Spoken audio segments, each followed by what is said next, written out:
আজকে যদি আমরা আল্লাহকে দেখে ভয় পেতাম, আল্লাহকে দেখে ভয় করতাম, তাহলে অবশ্যই আমাদের ভিতরে পরিবর্তন হতো। এত জলসা হচ্ছে, প্রত্যেকটা গ্রামে জলসা হচ্ছে, প্রত্যেকটা বক্তব্য দিচ্ছে, কিন্তু মানুষ পরিবর্তন হচ্ছে কি? পরিবর্তন হচ্ছে না। কারণ হলো আমরা আল্লাহকে দেখে ভয় পাই না। বেরাদার, আল্লাহকে দেখে ভয় করতে হবে। ওই আল্লাহ রাব্বুল আলামিন কে দেখে সাহাবীরা কত ভয় করতেন, কত ভয় করতেন। বেরাদার, বাড়িতে খাবার ছিল না, বাড়িতে খাবার ছিল না, কিন্তু বেরাদার নামাজ ওনারা ছাড়েন নাই, বলা যাবে না। একজন সাহাবী রাসূল বেরাদার মিল্লাতে ইসলামিয়া এত গরীব ছিলেন, এত গরীব ছিলেন, আল্লাহর নবী দয়ার হাবিব জনাবে মুহাম্মদুর রাসূলুল্লাহ সাল্লাল্লাহু তাআলা আলাইহি ওয়াসাল্লাম বললেন, ও আমার সাহাবী বলো, বলো তোমার মনের মধ্যে কি রয়েছে, তোমার আশা আকাঙ্ক্ষা কি রয়েছে, আমাকে একটু খুলে বলো। ওই সাহাবী রাসূল আপনার নবীর কাছে হাউ হাউ করে কাঁদতে শুরু করেছেন। বলছেন, ইয়া রাসূলুল্লাহ, ইয়া হাবিবাল্লাহ, নবী গো, আমি মদিনাতে এত গরীব, আমার মত মদিনা শরীফে আর কেউ গরীব নাই গো নবী।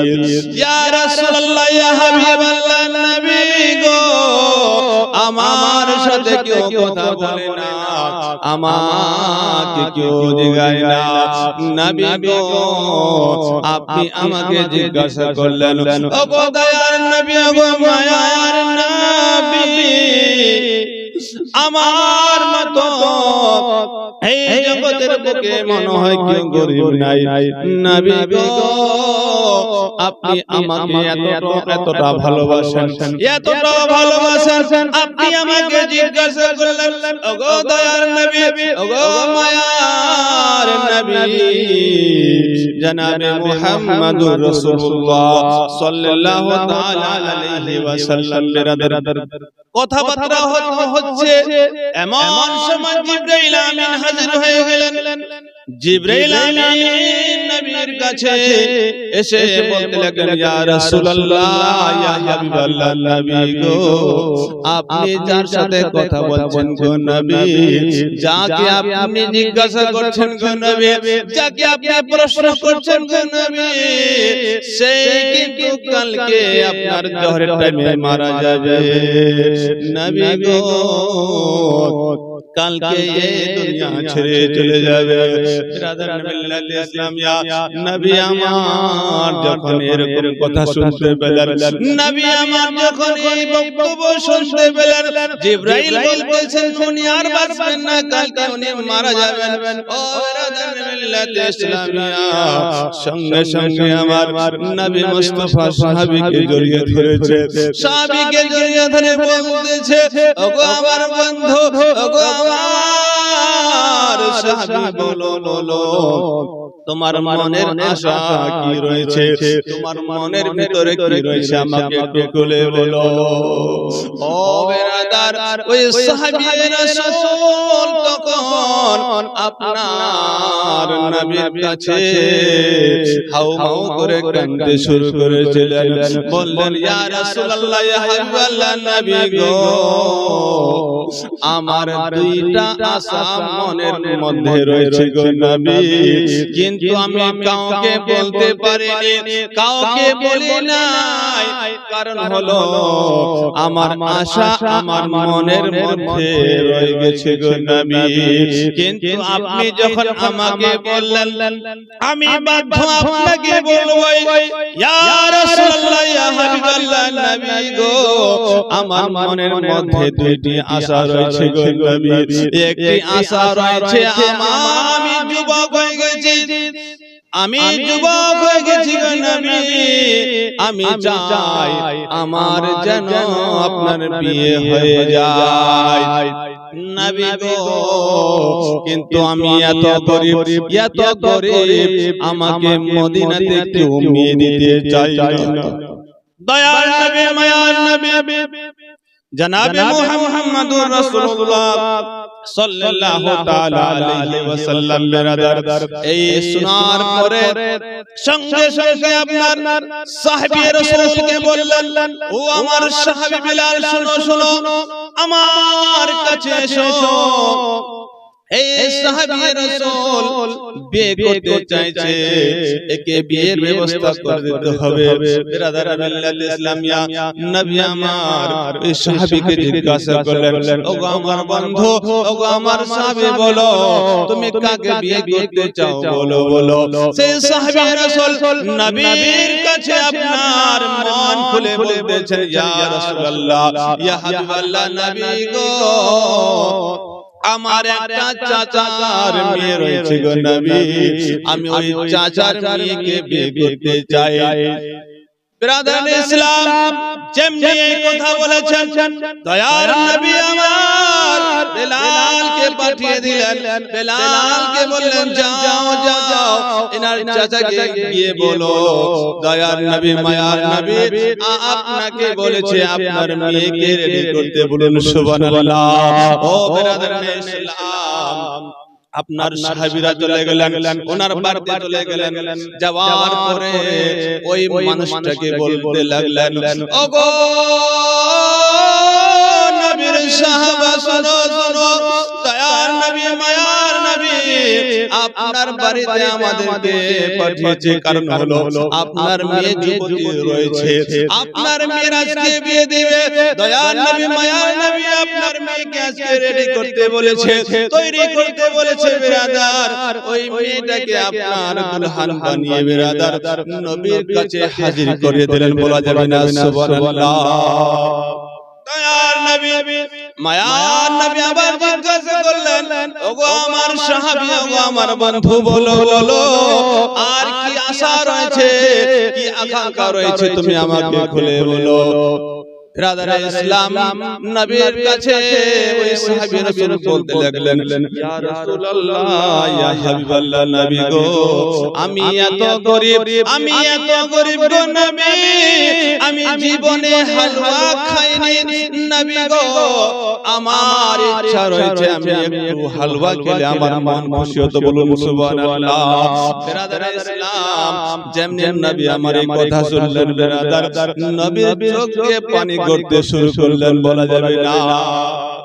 দয়ার নবী, মায়ার নবী উসমান গনিকে ডেকে বলছেন, ওগো আমার উসমান, শুনো শুনো, এই আমার সাহাবী, এই আমার বন্ধু জীবনে মিষ্টি খায়নি, জীবনে হালুয়া খায়নি, এমন ভাবে হালুয়া তুমি তৈরি করো, এমন ভাবে হালুয়া রেডি করো যে হালুয়া মদিনাতে যেন না হয়, এমন ভাবে তুমি হালুয়া রেডি করে দাও, আর আমার বন্ধুকে তুমি তোহফা দিয়ে দাও। বলুন সুবহানাল্লাহ। ব্রাদার ইসলাম উসমান গনি আপনার হালুয়া রেডি করলেন, হালুয়া তৈরি করলেন। এখন বিয়ে হয়ে গেল। বিয়ে হয়ে যাবার পরে একজন সাহাবীকে নবী মুস্তাফা বললেন, ও আমার সাহাবী শুনো, এই গরীব ব্যক্তি, ইনি হলেন গরীব সাহাবী, ইনার থাকার জায়গা নাই, ইনার শোবার জায়গা নাই, তুমি একটা কাজ করো, তোমার বাড়িটা ইনাকে দিয়ে দাও। বলা যাবে না। বেরাদার সঙ্গে সঙ্গে একজন সাহাবী রাসূল ওই সাহাবীকে আপনার বাড়িটা দিয়েছিল। বলুন সুবহানাল্লাহ। বাড়ি পেয়ে গেল, আপনার দুলহান পেয়ে গেল, দুলহানকে নিয়ে বাড়ি চলে গেল। বেরাদার সন্ধ্যা হলো, সন্ধ্যা বেলায় ওই সাহাবী রাসূল আপনার মনের আশা, মনের আকাঙ্ক্ষাকে পুরা করার জন্য বেরাদার আল্লাহর নবী যে হালুয়া দিয়েছিলেন, উসমান গনি যে হালুয়া বানিয়েছিলেন, ওই হালুয়া খেতে বসেছে। এমন সময় একজন আল্লাহওয়ালা ওনাদের বাড়িতে হাজির হয়ে গেলেন। বলুন সুবহানাল্লাহ। ওই আল্লাহওয়ালা ওয়ালা ব্যক্তি ওনার বাড়িতে হাজির হয়ে গেলেন। ওনাকে বলতেছেন, ওগো আল্লাহর বান্দা, ওগো নবীর উম্মত, আল্লাহর নামে যদি কিছু দাও তাহলে আমি ধন্য হতাম বলা যাবে না। বিরাদার হালুয়া খেতে যাবে এমন সময় আপনার ভিক্ষুক আপনার চাইছে, ওই সময় আপনার সেই ব্যক্তি বলেছিল, আল্লাহর নবী আমার আশাকে পুরা করেছে, ওগো আমার জীবন সঙ্গিনী, ওগো আমার অর্ধাঙ্গিনী, আজকে আমি হালুয়া খাবো না, এই হালুয়া দান করে দেব। বিরাদার সঙ্গে সঙ্গে ওই হালুয়াটাকে দান করে দিয়েছিলেন বলা যাবে। হালুয়া দান করে দিল। ওই হালুয়া পাওয়ার পরে আল্লাহ ওয়ালা ব্যক্তি হাত উত্তোলন করে দিল, বলুন সুবহানাল্লাহ। হাত উত্তোলন করে দোয়া করতে শুরু করলেন, ওগো রব্বুল আলামিন, এই ব্যক্তিকে তুমি দীর্ঘজীবী করো, এর হায়াতকে বাড়িয়ে দাও। বিরাদার দোয়া করে উনি চলে গেলেন। সকাল হলো, সকাল বেলায় নবী মুস্তাফা একজন সাহাবীকে বললেন, যাও যাও ওই বাড়ির কাছে তুমি গিয়ে দেখো, যদি ওই বাড়ি থেকে কোনো কান্নার শব্দ দেখতে পাও তাহলে আমাকে এসে বলবে। কেন বললেন? কারণ হলো জিবরাইল আমিন নবীকে বলে দিয়েছিলেন, ওগো দয়ার নবী, ওগো মায়ার নবী, যে সাহাবীর সাথে আপনি কথা বলছেন কালকে ইনি মারা যাবেন। বিরাদার একজন সাহাবীকে পাঠিয়ে দিলেন, ওগো আমার বন্ধু, ওগো আমার সাহাবী, চলে যাও চলে যাও, ওর বাড়িতে গিয়ে তুমি দেখবা ওর বাড়ি থেকে কান্নার আওয়াজ আসছে না হাসির আওয়াজ আসছে। বিরাদার ওই সাহাবী রাসূল চলে গিয়েছিলেন, যাওয়ার পরে দেখছেন বাড়ি থেকে কোনো কান্নার আওয়াজ শুনতে পাওয়া যাচ্ছে না, বলুন সুবহানাল্লাহ। আসরের টাইম হয়ে গেল। ওই সাহাবী রাসূল নবীর কাছে এসে বললেন, হুজুর গো, কোনো কান্নার শব্দ শুনতে পাই না গো নবী। কারণটা কি? আল্লাহর নবী, দয়ার নবী জনাবে মুহাম্মদুর রাসূলুল্লাহ সাল্লাল্লাহু তাআলা আলাইহি ওয়াসাল্লাম আপনার জিবরাইলকে ডাকলেন।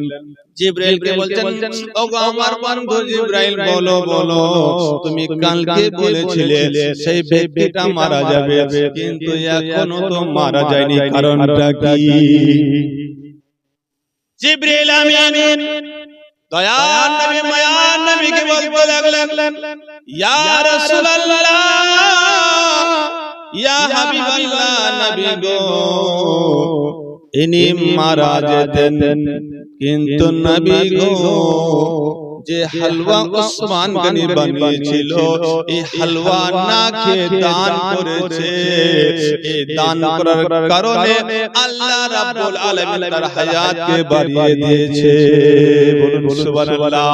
বিরাদারে ইসলাম, বলার উদ্দেশ্য হলো ওই সাহাবী রাসূল এত গরীব ছিলেন, খাবার ছিল না, থাকার জায়গা ছিল না, কিন্তু নামাজ ছাড়েন নাই।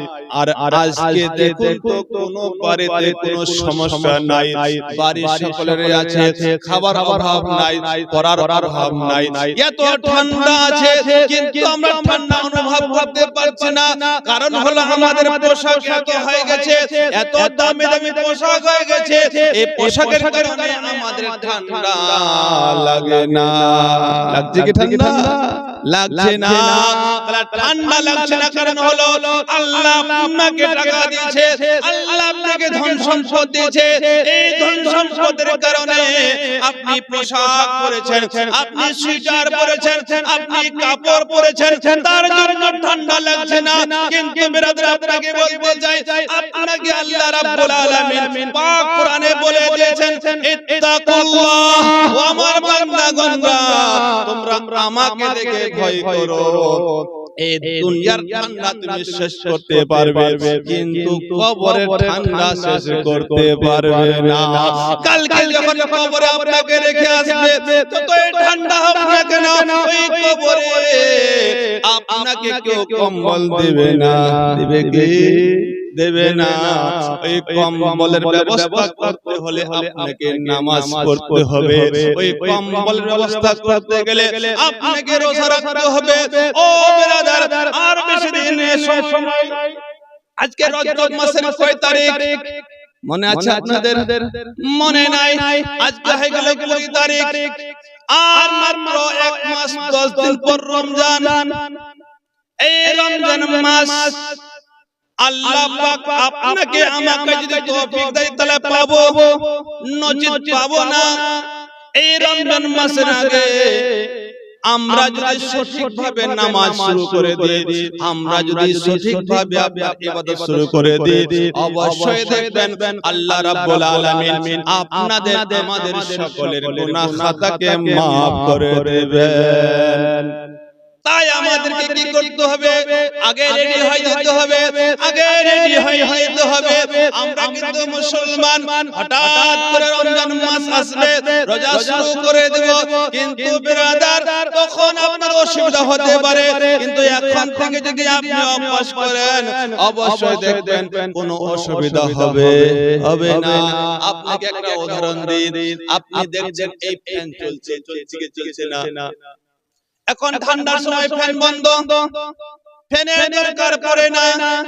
কিন্তু বিরাদার যখন গরম হবে, গরমের সময় দেখবেন ফ্যান চলছে। যদি আপনাকে বলি ফ্যানটা বন্ধ করে দাও, ফ্যানটা কি বন্ধ হবে? একবারে বন্ধ হবে না। ওই আস্তে আস্তে আস্তে আস্তে করে ঘুরতে থাকবে বিরাদার। আল্লাহ রাব্বুল আলামিন ওই রমজান মাসকে শয়তানকে বন্দী করে দিয়েছে, কিন্তু বন্দী থাকছে অবশ্যই, কিন্তু আমাদের শয়তানি আমরা ভুলছি না। কারণ হলো ওই ফ্যানের মতো আমাদেরও কি করতে হচ্ছে? পড়তে হচ্ছে। আমরা 11 মাস নামাজ পড়লাম না, 11 মাস ভালো কাজ করলাম না, 11 মাস আপনার যাকাত দিলাম না, একটা মাসে আপনি কি করবেন? এই জন্য বলা হয়েছে এই ফ্যানের মধ্যে যদি আপনি একটা রেগুলেটর লাগিয়ে দেন, তাহলে কি হবে? স্পিডটা কম থাকবে, আর স্পিড কম থাকলে পরে যখন সুইচ টিপবেন বিরাদার, সঙ্গে সঙ্গে ফ্যানটা বন্ধ হয়ে যাবে। যাবে কি যাবে না? যাবে। তদারক আপনি যদি এখন থেকে নামাজ শুরু করে দেন, এই নামাজের কারণে যখন রমজান মাস শুরু হবে, তখন তো শয়তান বন্দী থাকবে। আপনি যে নামাজ পড়বেন, সেই নামাজ পড়তে গিয়ে এত শান্তি পাবেন, এত শান্তি পাবেন, তখন আপনি বুঝতে পারেন নামাজ কি জিনিস। কিন্তু বিরাদার আজকে আমরা ওই আল্লাহকে ভুলে রয়েছি, আল্লাহকে ভুলে গেছি বিরাদার। আসুন আপনাকে আমি বলতে চাই, আল্লাহ রাব্বুল আলামিন আমাদেরকে এতটা ভালোবাসে, এতটা ভালোবাসে। হাদিস পাকে বলা হয়েছে, দুনিয়ার মা যদি সন্তানকে না দেখতে পায়, মা খাবার ছেড়ে দেয়, মা খাবার খায় না, মা সন্তানের জন্য আপনার না খেয়ে থেকে যায়। আল্লাহ নবী বলেছেন, ওগো আমার উম্মতরা শুনো শুনো, আল্লাহ রাব্বুল আলামিন তোমাদেরকে এতটা ভালোবাসে, এতটা ভালোবাসে, দুনিয়ার একটা মা নয়, দুইটা মা নয়, 70 মায়ের চাই আল্লাহ তোমাদেরকে বেশি ভালোবাসে। যে আল্লাহ 70 মায়ের চাই বেশি ভালোবাসে, তাহলে আমাদেরকে কতটা ভালোবাসতে হবে? অবশ্যই বিরাদার, আজকে আপনারা ওয়াদা করুন, আজ থেকে আপনারা ওয়াদা করুন, এই মাস শেষ হবে, শাবান মাস শুরু হবে। কোন মাস শুরু হবে? শাবান মাস শুরু হবে। ওই শাবান মাসে এমন একটি রাত আসবে, সেই রাতের নাম হলো শবে বারাত। কি নাম? শবে বারাত। সেই রাত এত বরকতময় রাত বিরাদার ইসলাম। সেই রাতে যদি আমি ইবাদত করি, আল্লাহ রাব্বুল আলামিন এতটা নেকি দিবে, এতটা নেকি দিবে বিরাদার। আসুন আপনাকে একটা ছোট ওয়াকিয়া শুনিয়ে দিই। একজন ব্যক্তি আপনার পাহাড়ে ঘুরছে, হযরত ঈসা আলাইহিস সালাম তিনি আল্লাহর বিখ্যাত নবী, পাহাড়ে ঘুরছে বিরাদার। ওই ঘুরতে ঘুরতে একটি পাথর দেখতে পেয়েছেন, সুন্দর পাথর দেখতে পেয়েছেন, সাদা ঝকঝকে পাথর দেখতে পেয়েছেন। ওই পাথরটাকে আপনার চারদিক থেকে তাকাচ্ছেন। পাথরটাকে দেখার পরে ঈসা আলাইহিস সালাম দেখার পরে অবাক হলেন, আল্লাহ গো, এত সুন্দর পাথর আমি কোনদিন দেখি নাই। আল্লাহ রাব্বুল আলামিন গায়ব থেকে আওয়াজ দিচ্ছে, ওগো আমার নবী, ওগো ঈসা আলাইহিস সালাম, তুমি কি দেখতে চাও পাথরের ভিতরে কি আছে? যেমনি এই কথা শুনতে পেয়েছে আল্লাহর নবী ঈসা আলাইহিস সালাম বলেন, হ্যাঁ আমি দেখতে চাই। আর ভিতরে কি আছে বিরাদার? আল্লাহ রাব্বুল আলামিন ওই ঈসা আলাইহিস সালামকে বললেন বিসমিল্লাহ বলে তুমি হাত দাও। বিসমিল্লাহ বলে হাত দিলেন, সঙ্গে সঙ্গে আপনার পাথরটা ভেঙে গেছে। বলুন সুবহানাল্লাহ। পাথর ভেঙে গেল। ওই পাথরের মধ্যে একটা আপনার সাদা পোশাক পরিধান করে একটা বুজুর্গ ব্যক্তি রয়েছেন, তার পাশে আঙ্গুর রয়েছে, তার পাশে একটা লাঠি রয়েছে বিরাদার। ওই মানুষটা আপনার নামাজ পড়ছে, ওই মানুষটা রুকু করছে, ওই মানুষটা সাজদা করছে, পাশে আপনার আঙ্গুর রয়েছে। ঈসা আলাইহিস সালাম তাকে জিজ্ঞাসা করলেন, ওগো আল্লাহর বান্দা, তুমি এখানে কি করছো বলো? সেই ব্যক্তি বলেছিল, ওগো আল্লাহর নবী, আমি এখানে আল্লাহর ইবাদত করি। বলুন সুবহানাল্লাহ। আল্লাহ রাব্বুল আলামিন আমাকে এখানে রেখেছে আর আমাকে একটা আঙ্গুর দিয়েছে, এই আঙ্গুর খাই আর আল্লাহর ইবাদত করি। ঈসা আলাইহিস সালাম বললেন, আচ্ছা ওগো আল্লাহর বান্দা, আমাকে একটা কথা বলো, তুমি কতদিন থেকে এখানে রয়েছো? যেমনি প্রশ্ন করেছেন বিরাদার, ওই লোকটি বললেন, ওগো আল্লাহর নবী, আমি এখানে 400 বছর থেকে রয়েছি। বলুন সুবহানাল্লাহ। 400 বছর এইখানে ইবাদত করতেছি। আল্লাহর নবী ঈসা আলাইহিস সালাম অবাক হয়ে গেলেন। অবাক হয়ে আল্লাহকে বললেন, আল্লাহ গো, এর মতো মনে হয় দুনিয়াতে আর নেককার হতে পারে না। আল্লাহ রাব্বুল আলামিন গায়ব থেকে আওয়াজ দিচ্ছে, ওগো আমার নবী, ওগো আমার ঈসা পয়গম্বর, শুনো শুনো, আখিরি জামানা হবে, আখিরি নবী হবে, আখিরি নবীর জামানা হবে। এমন একটা মাস হবে, মাসের নাম শাবান হবে। ওই মাসের মধ্যে একটা রাত রয়েছে, যে রাতের নাম লাইলাতুল বারাত। ওই রাতে যদি আমার কোনো বান্দা জাগরণ করে, আমার কোন বান্দা যদি ইবাদত করে, এই 400 বছরের চাই বেশি নেকি পাবে। বলুন সুবহানাল্লাহ। বিরাদার ইসলাম, ওই সময় আল্লাহর নবী ঈসা আলাইহিস সালাম আল্লাহকে বলেছেন, আল্লাহ গো, আমাকে নবী না করে যদি আখির নবীর উম্মত করতে তাহলে বেশি ভালো হতো। ভালোবাসার জায়গা মদিনা। ঘুম লাগছে না? একটু ঝুমুন তো। ভালোবাসার জায়গা মদিনা, ভালো লাগার জায়গা মদিনা, ভালোবাসার জায়গা মদিনা, ভালো লাগার জায়গা মদিনা। এত সুন্দর জায়গা কোথাও পাবি না, এত সুন্দর জায়গা কোথাও দেখি না।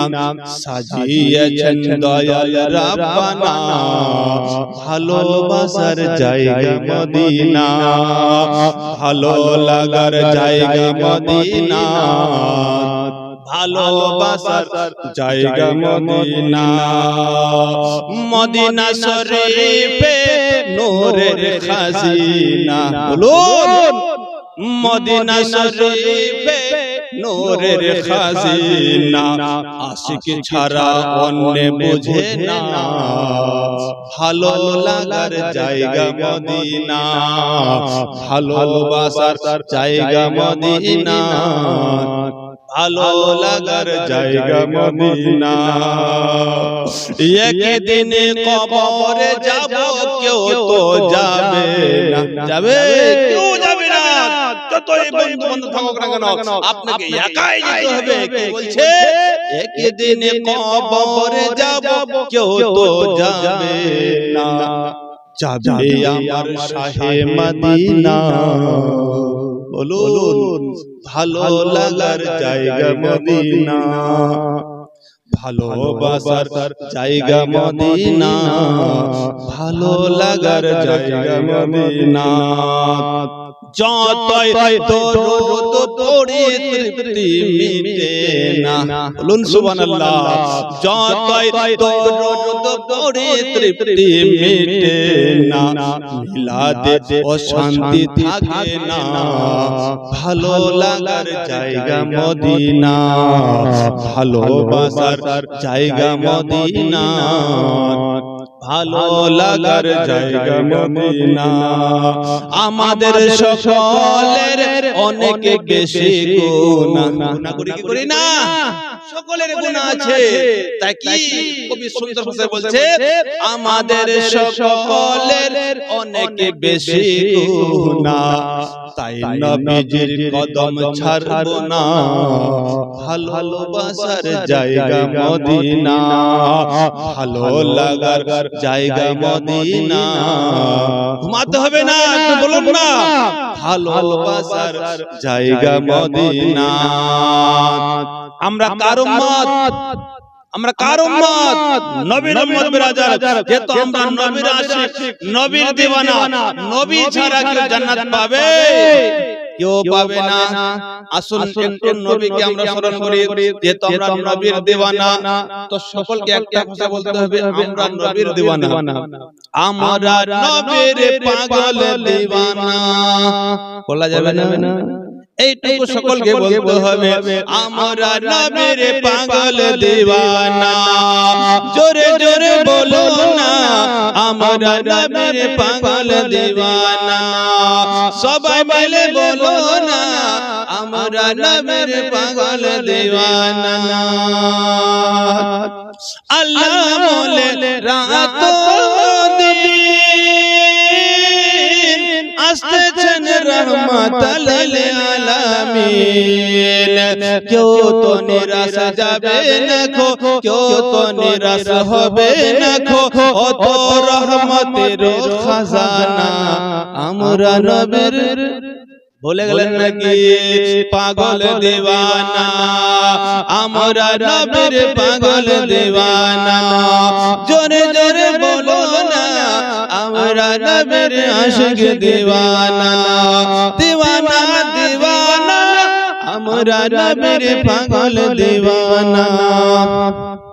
12 রবিউল আউয়াল নবী এলেন ফজর সকালে।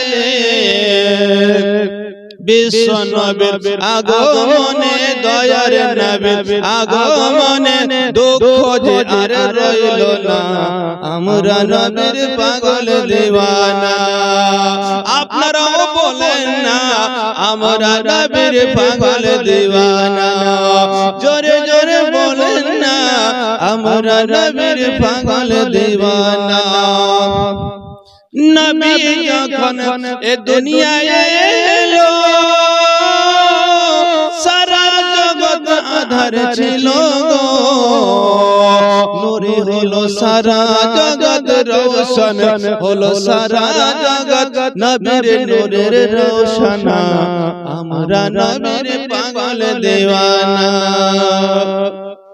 সকলকে বলতে হবে, ঠান্ডার দিন বিরাদার একটু গরম লেগে যাবে, এই জন্য বলছি আমরা নবীর পাগল দিওয়ানা। আল্লাহর খুশি পাইতে গেলে দরুদ পড়ো দিলে দিলে গো, দরুদের মালা জপলে পরে, দরুদের মালা জপলে পরে জান্নাত হবে ঠিকানা। আমরা নবীর পাগল দিওয়ানা। ও ব্রাদার নিসলাম, যে আয়াতে কারিমা তেলাওয়াত করেছিলাম, যে আয়াতে কারিমা আপনাদের সম্মুখে বলেছিলাম, ওই ইমানদার ব্যক্তিগণরা তোমরা আল্লাহকে দেখে ভয় করো। ব্রাদার ইসলাম, আল্লাহকে ভয় করা মানে হলো আপনাকে নামাজি হতে হবে। এই নামাজ যে মাস চলছে, এই রজব মাস ব্রাদার, আজকে 3 তারিখ হয়ে গেল, আর মাত্র 6টা দিন রয়েছে, তারপর 26 তারিখ আসবে। ওই 26 তারিখ গত হওয়ার পরে যে রাত্রিটা আসবে, সেই রাত্রি হলো শবে মেরাজের রাত। বলুন সুবহানাল্লাহ। ওই রাতে আল্লাহ রাব্বুল আলামিন নিজের নবীকে, নিজের হাবিবকে নিজের কাছে ডেকেছিলেন। ব্রাদার, বলা যাবে না। আপনাকে আমি বলতে চাই, আল্লাহ রাব্বুল আলামিন এই জগতের বুকে আপনার হজ ফরজ করেছেন, এই জগতের বুকে আপনার রোজা ফরজ করেছেন, এই জগতের বুকে আপনার যাকাত ফরজ করেছেন, এই জগতের বুকে আপনার সমস্ত হুকুম আল্লাহ পাক দিয়েছেন, এই জমিনে দিয়েছেন, এই আদেশ আপনার এই জগতে দিয়েছেন। কিন্তু যখন নামাজের বিষয়ে, নামাজ ফরজ করবেন, আল্লাহ পাক দয়ার নবী, মায়ার নবী জনাবে মুহাম্মদুর রাসূলুল্লাহ সাল্লাল্লাহু তাআলা আলাইহি ওয়াসাল্লামকে আসমানে ডেকেছিলেন। বলুন সুবহানাল্লাহ। আল্লাহ রাব্বুল আলামিন দয়ার নবীকে, দয়ার হাবিবকে আসমানে ডেকে আপনার এই নামাজ দিয়েছিল। আমাদের জানা আছে আল্লাহর নবী কত ওয়াক্ত নামাজ পেয়েছিলেন? বলতে পারবেন না? অবশ্যই বলতে পারবেন। ওই তো বলছে ও ওয়াক্ত নামাজ দিয়েছেন, 50 ওয়াক্ত নামাজ দিয়েছিলেন। আল্লাহর নবী 50 ওয়াক্ত নামাজ নিয়ে এসেছিলেন কার কাছে? একজন জলিলুল কদর নবী, নাম যার মুসা আলাইহিস সালাম। মুসা আলাইহিস সালাম আল্লাহর নবীকে জিজ্ঞাসা করলেন, ওগো দয়ার নবী, ওগো দয়ার হাবিব, আপনি আল্লাহর সাথে দেখা করলেন, আল্লাহর সাথে কথা বললেন, ওগো মায়ার নবী, আল্লাহ আপনাকে কি তোহফা দিয়েছে? আল্লাহ আপনাকে কি ইনাম দিয়েছে? আল্লাহ আপনাকে কি উপহার দিয়েছে? আমাকে একটু বলুন। আল্লাহর নবী বলেছেন, ওগো মুসা, আল্লাহ রাব্বুল আলামিন আমাকে 50 ওয়াক্তের নামাজ দিয়েছে।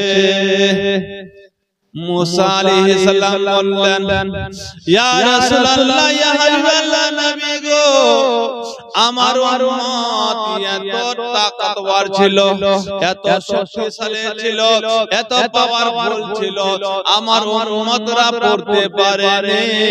নবী গো, আপনি আল্লাহর কাছে চলে যান, আল্লাহকে গিয়ে বলেন, আল্লাহ এত ওয়াক্তের নামাজ আমার উম্মত পড়তে পারবে না। আল্লাহর নবী আল্লাহর কাছে গিয়েছিলেন, আল্লাহকে বললেন, আল্লাহ ওগো রব্বুল আলামিন, আমার উম্মতরা কমজোর, আমার উম্মতরা এত ওয়াক্তের নামাজ পড়তে পারবে না। আল্লাহ রাব্বুল আলামিন 5 ওয়াক্তের নামাজকে কমিয়ে দিলেন। আবার মুসা আলাইহিস সালামের কাছে আসলেন। মুসা আলাইহিস সালাম আবার জিজ্ঞাসা করলেন, নবী গো কি হয়েছে বলুন। আল্লাহর নবী বলেন, 5 ওয়াক্তের নামাজ কম করেছে। আবার মুসা আলাইহিস সালাম বললেন, হুজুর গো হবে না, আরো আপনি যান। আরো পাঠিয়ে দিলেন, আরো গেলেন ব্রাদার। 9 বার নবী মুস্তাফা আমার আল্লাহর দরবারে গিয়েছিলেন। আল্লাহকে বললেন, রব্বুল আলামিন, আমার উম্মতরা এত ওয়াক্তের নামাজ পড়তে পারবে না। আল্লাহ রব্বুল আলামিন লাস্ট পর্যায়ে 5 ওয়াক্তের নামাজ ফরজ করেছেন। 5 ওয়াক্তের নামাজ ফরজ করেছেন। এই 5 ওয়াক্তের নামাজ নিয়ে আসলেন। মুসা আলাইহিস সালাম আবার বলছেন, নবী গো আপনি আবার একবার যান। এই তো বলছে, আর একবার ভালো হতো না? কি সুন্দর আর একবার নামাজি পড়তে হতো না যাই হোক বিরাদর ইসলাম আল্লাহর নবী মুসা আলাইহিস সালাম বললেন না আর আমি যেতে পারবো না আল্লাহর নবী আর যাননি আর গেলে পরে নামাজই শেষ হয়ে যাবে যাই হোক বিরাদর আল্লাহ রাব্বুল আলামিন দয়ার নবীকে বললেন ওগো আমার দয়ার নবী দয়ার হাবিব শুনো আমি 50 ওয়াক্তের নামাজ দিয়েছিলাম কিন্তু কমিয়ে তুমি 5 ওয়াক্তের করেছো আমি রব্বুল আলামিন তোমাকে বলে দিলাম যে বান্দারা আমার দিনে 5 ওয়াক্তের নামাজ পড়বে আমি রব্বুল আলামিন সে বান্দাকে 50 ওয়াক্তের সওয়াব দেব বলুন সুবহানাল্লাহ জয় রাসূলুল্লাহ তাই তো আশিক তৌফিক হলে দেরি আর করে না তাই তো আশিক তৌফিক হলে দেরি আর করে না ঈমানদার দিওয়ানা যেতে চায় মদিনা বলেন না ঈমানদার দিওয়ানা যেতে চায় মদিনা शकल कमरा सिराजुल मुनीरा कुराने घोषणा आकाशेर चांद के डाके देय नबीजी जमीने आसोना बोलना जोरे जोरे बोलुन आकाशेर चांद के डाके देय नबीजी जमीने आसोना आकाशेर चांद नबीर डाके आकाशेर चांद टुकड़ा হয় দুই খানা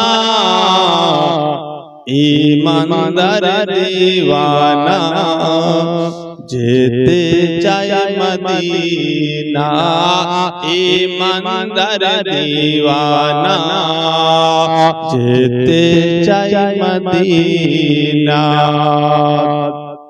হাদিসে পাকে নবী বলেছেন উস্তুনে হান্নানা সুকুনা কাছে নবীর প্রেমে করেছে গো কান্না বলা যাবে না একটু জোরে জোরে বলতে হবে ব্রাদার এই ঠান্ডা লেগেছে এই ঠান্ডার সময় যদি আপনি সুবহানাল্লাহ বলেন অবশ্যই আপনার ভিতরে একটা গরম তৈরি হবে বলুন সুবহানাল্লাহ ব্রাদার কি কবি সুন্দর ভাষায় বলছে হাদিসে পাকে নবী বলেছেন উস্তুনে হান্নানা সুকুনা গাছে নবীর প্রেমে করেছে গো কান্না সুকুনা গাছে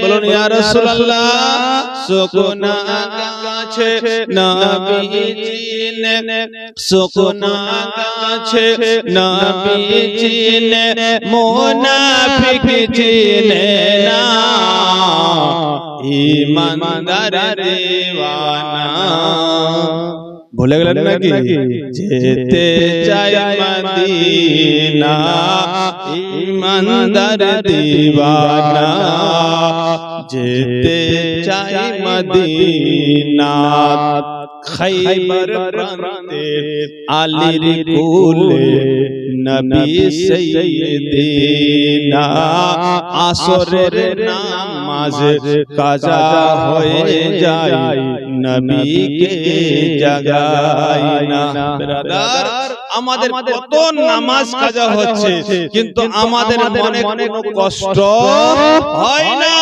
কিন্তু আলী নামাজ কাজা হয়ে গেছে আলী কাঁদতে শুরু করেছেন তাই কবি সুন্দর ভাষায় কি বলেছেন আসরের নামাজ কাজা হয়ে যায় নবীকে জাগায় না ডুবন্ত সূর্য